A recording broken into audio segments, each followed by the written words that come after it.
On this week's episode of What's Up Weekly, we've got the highlights of the 2018 Super Bowl. We'll play the game play-by-play and get into some controversy over this year's halftime performance. And we'll tell you about a new Indiana law that bans tattoos on a strange body part. What's Up Weekly starts now.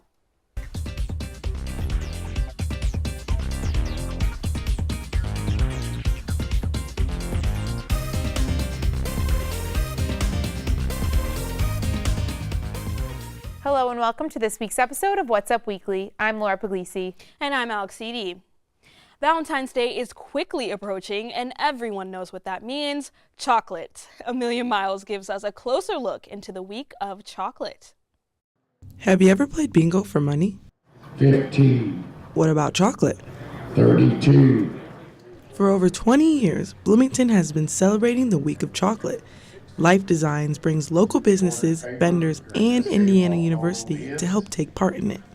Life Design has brought the community together to participate in bingo. This is one of many events during the Week of Chocolate. Each year, there is over 10 events that are spread throughout the Bloomington area. One of these events was Bingo Night. It was filled with stamping of bingo cards, cash prizes trying to be won, chocolate being consumed everywhere, and marking of everyone's chocolate passport. The passport is a way for people to collect stamps for each event they attend. There are also some restaurants that are participating with cocktails or dessert promotions. If you get 3 stamps, as if all of the chocolate events aren't enough, you get a free 4-piece box of truffles from Peachtree Mountain Truffles. These events not only sound and taste great, but they also are for really good causes.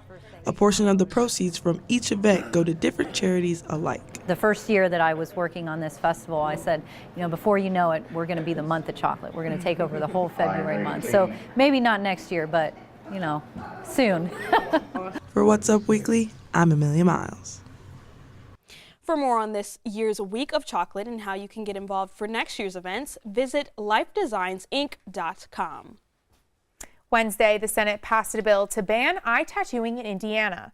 Scleral tattooing has been known to cause several health risks such as infection, allergic reaction, or penetration to the eye. All of these risks can lead to loss of the eye completely. As the bill makes its way through the House, Indiana expects the support from the community to continue on. Personally, my eyes are pretty important to me, so I don't want to do anything that could be a risk, and I don't want to put anyone else in that situation. So, for more information and to stay updated on this bill, visit in.gov. This past Sunday was one of the biggest events for football fans everywhere, the Super Bowl. Whether you are rooting for your team or just enjoying a good time with friends, there's something for everyone to enjoy during the Super Bowl weekend. Totally agree with that. Not a huge sports fan, but who doesn't love a good Super Bowl party? Today in studio, we have IUSTV Sports' Andrew Walker to recap how the Philadelphia Eagles came out on top. Andrew. Thanks, ladies. The Philadelphia Eagles are indeed victorious. Philly downed the Pats 41-33 in Sunday's game, shocking a lot of people and making a lot more people happy that the Patriots lost.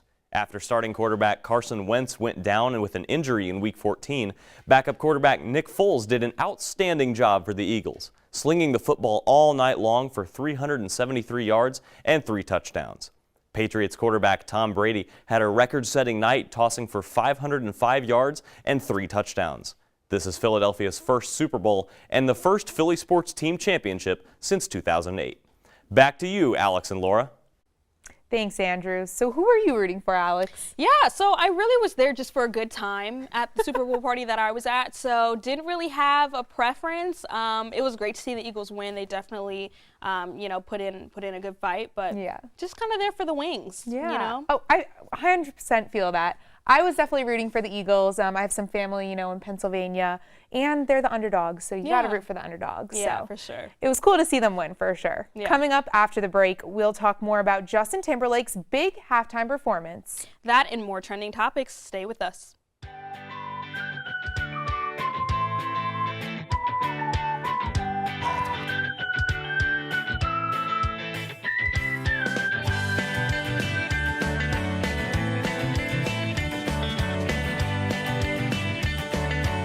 It's an honor to be here.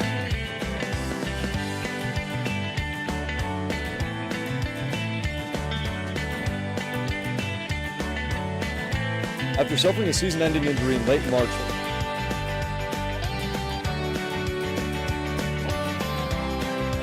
As you can see behind me.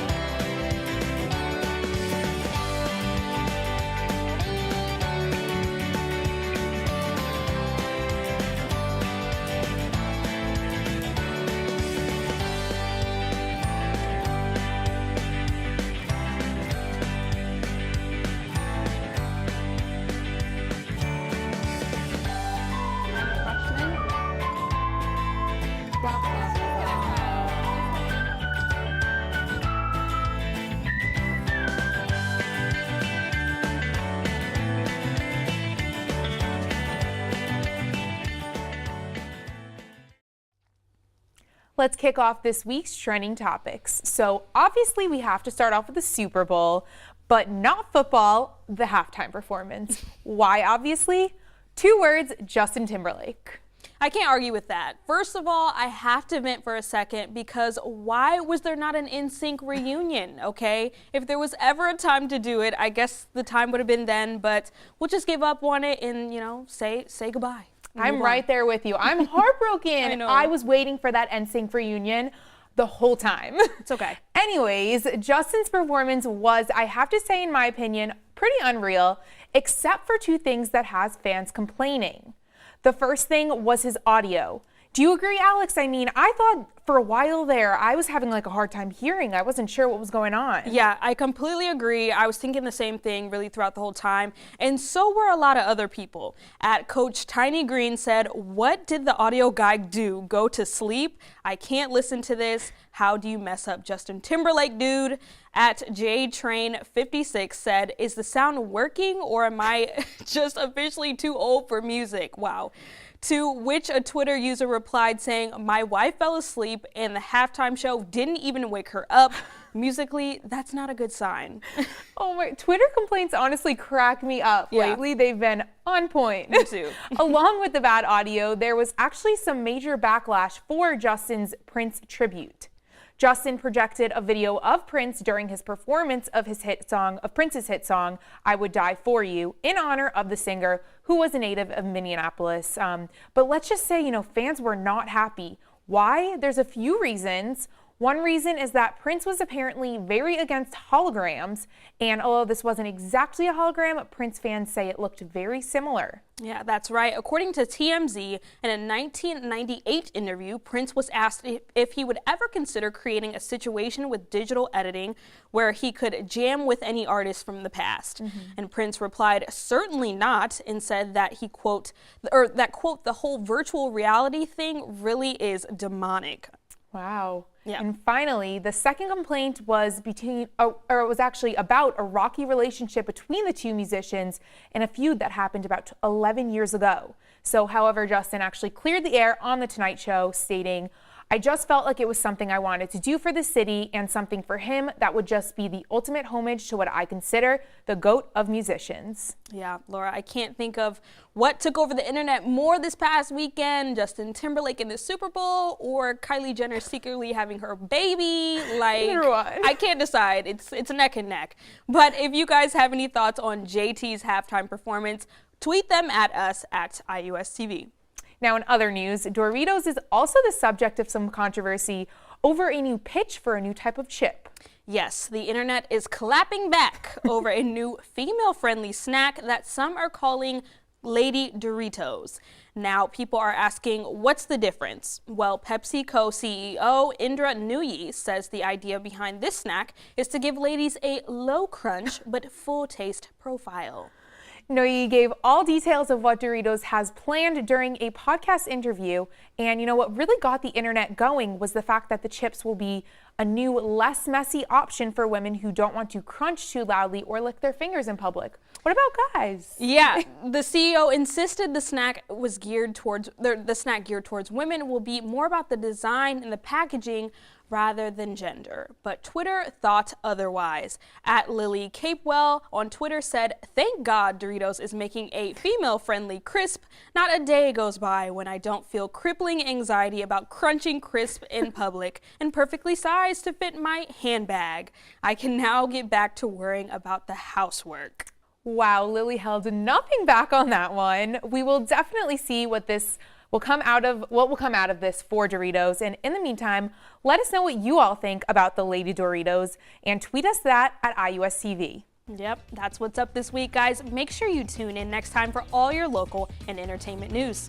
And don't forget to follow us on social media. Follow us on Facebook and Instagram at IUSTV News, and follow us on Twitter at IUSTV. For What's Up Weekly, I'm Laura Puglisi. And I'm Alex Eady. Thanks so much for watching, and we'll see you next week.